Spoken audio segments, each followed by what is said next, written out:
Welcome back, Libra. Thank you so much for joining me today. My name is Emily Gear. I'm a transformative energy healer and multidimensional channel. I'm here with your bi-weekly messages again. First off, let me please apologize for the air conditioner in the background. I hope it doesn't disturb you or distract you too much. It just is too hot here still, even in September, in late afternoon. So I just really need to run it. Hopefully the way I adjusted the microphone is helping to focus on my voice. I also as always want to mention that there are extended readings. I've started those again. It will dive directly into Libra's romantic relationships, and we will answer a few specific questions, which I will post in the info box below, so you know what you're getting into. And the link to that Vimeo reading will be in the info box below as well. I also want to draw your attention to the Twin Flame Collective reading that I am doing in conjunction with my weekly energy report, and those are on Vimeo as well. The weekly energy report is here on YouTube. So please do check those out if you are so guided.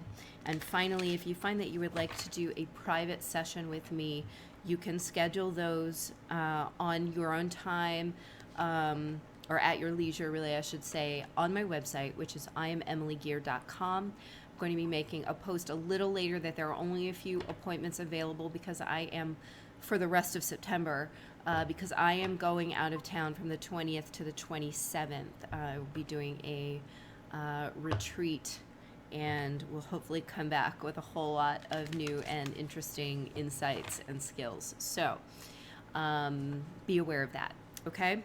All right, so without further ado, let me get to shuffling the cards. We're using the Wildwood Tarot today, which I resisted for a very long time because I'm a huge fan of Rider-Waite-based tarot decks.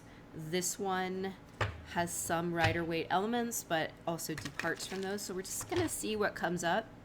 I don't know the book meaning of every card if it diverges from the traditional Rider-Waite, but it is done in the Celtic tradition, and I do know quite a lot about that, so hopefully I will be able to read these for you. And I read intuitively, so it almost doesn't matter. I've literally read the contents of wallets before and gotten an accurate reading, so it's always fun to challenge myself. Anyway, I will stop blabbing. I've already opened the Akashic records. I just want to ask Source for messages for Libra for the next 2 weeks, please. Libra, Sun, Moon, Rising, or Venus signs. And already number 13, the Journey, has come out. And the Journey,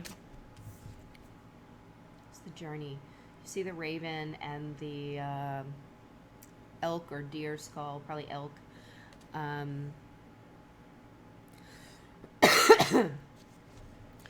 It's obviously transitional, I mean, it aligns with the death card, the number 13 death card. And so you guys are going through a major transition at this time, as is everyone. I am definitely feeling that this is going to continue for you through potentially the holiday of Samhain, which is Halloween, is what I'm hearing. So that's actually into Scorpio season, actually, and this is the card for Scorpio. So that makes some sense. You guys are in for some big transitional stuff, as is everyone. But for some reason, your season, I'm just feeling into it for a second. I feel like a lot of the emotional stuff may lift, but I think that you will be taking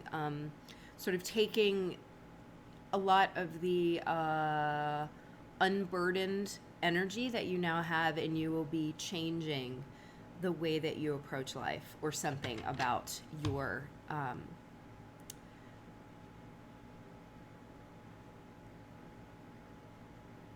I'm just seeing the building blocks being rearranged. So we think that you are rearranging a lot of things in your life toward better balance, which makes a lot of sense during Libra season, okay?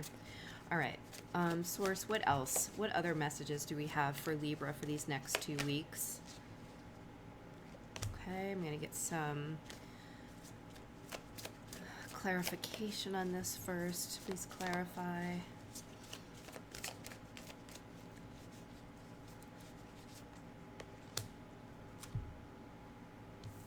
All right, we have the Four of Vessels, which is boredom. And we have the number 5 card, which is the Ancestor, which relates to the Hierophant card. I do feel like this very much supports the idea of a total sort of death of the old for you and a rearranging of the building blocks, right? They gave me those words specifically. And the Hierophant / the Ancestor are the established codes, the established way of doing or thinking or whatever. The other thing I saw, actually, when I saw the building blocks was the DNA. And the DNA is obviously the building blocks of life. And so it may be that you are literally getting a DNA upgrade via energy influence, okay? Or it could also be that within your DNA where you're carrying all of these ancestral type issues, right? Ancestral beliefs that, I don't know, I'm just going to throw some out there. True love isn't real, or you have to work yourself into the grave, or money is the root of all evil, or all women are unfaithful. Any of those things that might be lodged in your DNA because we pass, half of your father's DNA replicates and encodes in your body, right? And half of your mother's. So all of the energy surrounding those chromosomes, and I'm not a scientist, so I'm saying all the wrong words here, but you get what I'm saying. All of the energy surrounding those then is transferred into your body and continues to replicate within you, okay? And then you pass half of those off onto your children. So all the way back, and actually in Theta Healing, we talk about all the way back to 7 generations, we consider this a genetic belief, okay? And so my point is that I think that you are going through a major death of the traditional, or a major death of the carrying forward of these genetic belief systems, right? And this is the it could be the trauma. I was going to say karma, but the word trauma started to come out of my mouth. So trauma or karma carried forward from your parents, from your grandparents, from your great-grandparents. And we hear this story time and time again where somebody says, I am stopping the cycle. I'm stopping the cycle of abuse, or I'm stopping the cycle of abandonment. That's important, and that is part of being a light worker, being a starseed, being a whatever you are, just being a conscious and awake individual in 2019, seeing where we need to stop these patterns, because I'm specifically seeing kind of the way that it affects our children, and stopping the patterns within the family unit that affect their growth and the way that they then perceive the family unit going forward. There may be changes in the way that they perceive the family unit, but we want them to see themselves as honored and good and lovable, and see both men and women as valuable, reliable, whatever, to basically see them as the divine masculine and the divine feminine, as opposed to the absent father or the, the alcoholic mother or whatever. Things happen. I'm not, really, this is not a condemnation of anything that you or anyone in your family has ever done or may have to choose. There are reasons for everything. Who knows why? But I do feel what I'm saying here is there is a big death in that cycle. That cycle is ending. There is a change in that, and or an intolerance for the continuation of that cycle, as it may affect you or your children negatively. All right? I'm very much seeing the children, specifically African American children, and or children that are stuck in a poverty cycle, regardless of any way they may identify, either racially or ethnically or anything else. I think that was the right way to say it, but the child I'm actually picturing in my mind happens to be an African American child.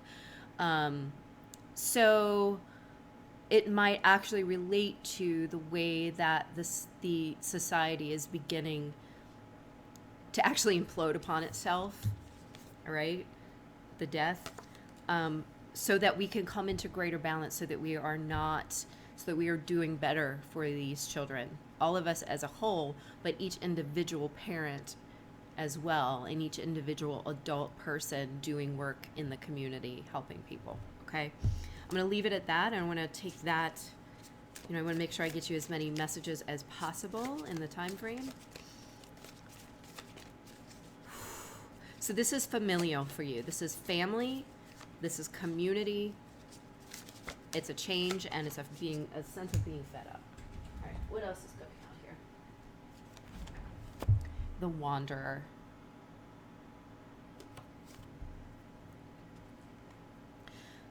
This, obviously, the Zero card, it relates to the Fool card, or is the Fool card. More than just that new beginning, though, I'm getting a sense of renewed, it's almost like renewed hope. And this could be for you personally. I'm still sort of feeling it in the context of everything that I just said. And so, again, it could come down on a community type level, okay? But I'm also feeling for you personally, as you break free of the very physical bonds of the DNA contained within our physical cells, inside our physical body. There's this feeling of elation, and I'm getting really a feeling of freedom that you have not felt perhaps ever. Okay, you can see the Fool is getting ready. I don't know if that's a falls or what, creating that rainbow, but I just feel like the sense of getting ready to step off the cliff and having the trust that that rainbow bridge is going to catch her or him. I don't even know.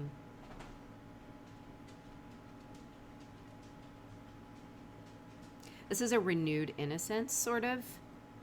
This is the understanding that you do not need to repeat the patterns of the past. You don't need to repeat the story of your parents or your grandparents, or even of yourself from 5 or 10 years ago.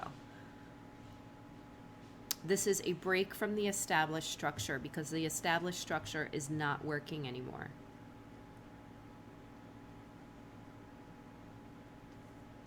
And these two cards here are kind of death and rebirth, okay? I mean, this card in itself sort of encompasses death and rebirth, but a death and a new beginning, a death and a rebirth, okay?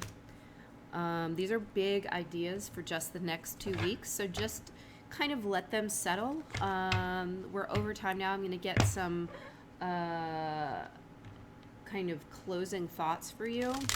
But keep this in mind in the next couple weeks where things are coming up where you're like, I do not want to live like this anymore. That's your cue. That's your cue that is the thing. And it's okay to let go of those things. And it's sometimes just as simple as making the decision that I'm going to let this go. This is not going to rule my life anymore. Other times, energy healing can help. Other times, it's about, burying the hatchet with somebody, having a conversation one by one. If you feel like energy help would work, definitely schedule with me. I mean, much of what Theta Healing is about, which is one of the modalities that I use all the time, is about removing limiting beliefs from your core self, which is yourself now, your genetic line, the history level, which is your past lives and your society and generations beyond 7 generations back, and finally the soul level, which is the energy you were created with. So there are a lot of these things that land on the genetic level or the history level. All of these things could be comprised in the Ancestor card, okay? All right, Source, could we please have some final thoughts and advice, please, for Libra for the next 2 weeks? before we move on to the relationship reading. Final thoughts and advice for Libra, please, for the next 2 weeks.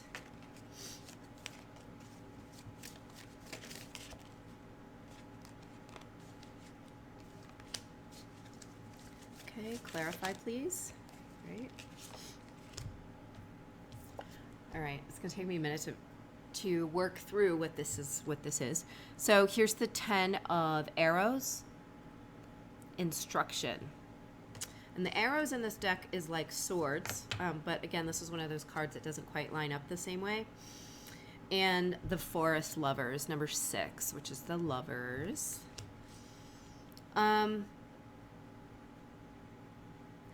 Okay, this is weird. What I'm actually feeling is a whole lot of spiritual support coming through right now.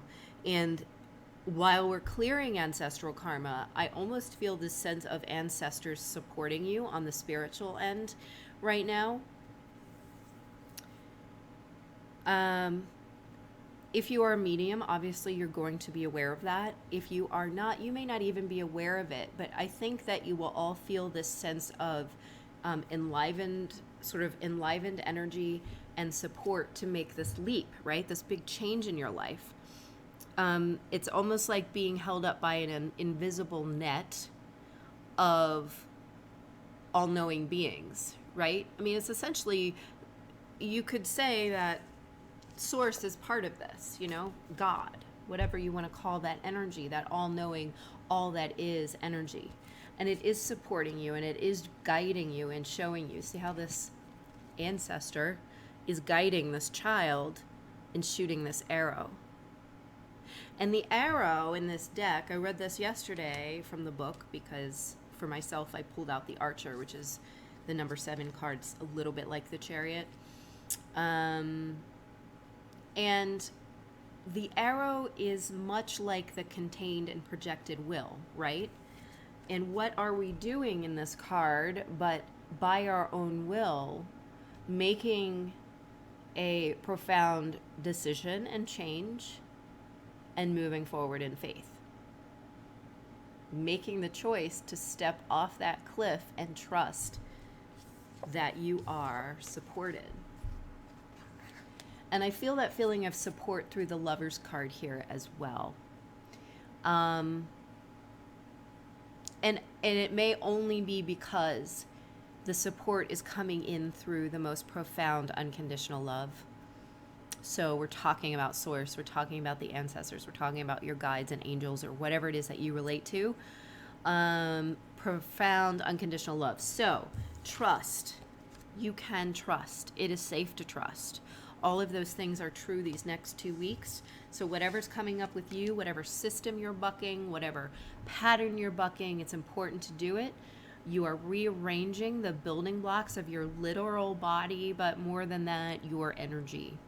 Okay? And you're balancing, creating a profound balance in your life.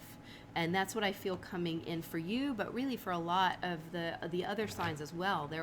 You should definitely check out my weekly energy report, which I just posted yesterday, because we do talk a lot about balance and having to work toward it as we approach Libra season, okay? Which starts at the end of this month of September.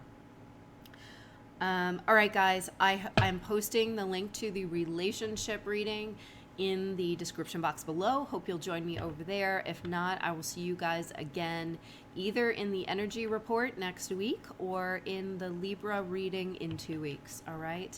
Thank you all so much. Love you and bye-bye.